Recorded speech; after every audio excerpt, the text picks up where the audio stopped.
জুলাই অভ্যুত্থানে আহতদের আজীবন চিকিৎসা সহ ভাতা দেওয়ার কথা ভাবছে সরকার। 2 ফেব্রুয়ারি এই তথ্য জানিয়েছেন মুক্তিযুদ্ধ বিষয়ক মন্ত্রণালয়ের উপদেষ্টা ফারুক ই আজম। আহত নিহতদের সহায়তায় চলমান অর্থবছরে 232 কোটি টাকা বরাদ্দ দেওয়া হয়েছে।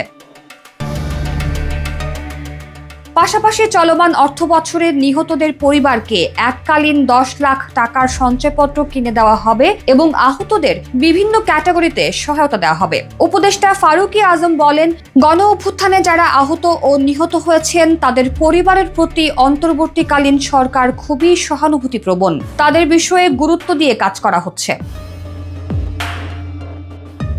পাশাপাশি শহীদদের ব্যাপারেও সরকার অতি দ্রুত কার্যক্রম গ্রহণ করেছে। তাদের তালিকা প্রণয়ন করা হয়েছে এবং সেটা গেজেট আকারে প্রকাশ করা হয়েছে।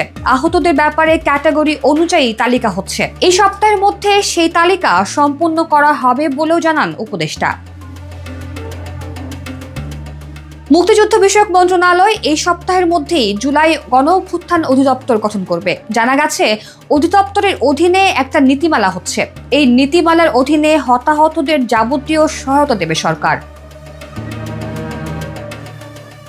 জুলাই গণ অভ্যুত্থানে শহীদ ও আহতদের কথা উল্লেখ করে উপদেষ্টা ফারুক ই আজম বলেন, তাদের এ ত্যাগ ইতিহাসে অমোচনীয় এবং এই গৌরব জাতি সমভাবে তাদের সঙ্গে ধারণ করবে। তাদের আত্মত্যাগের গৌরব অমলিন করে রাখতে চায় সরকার। এটা যেন ভবিষ্যতেও মানুষকে অনুপ্রাণিত করে।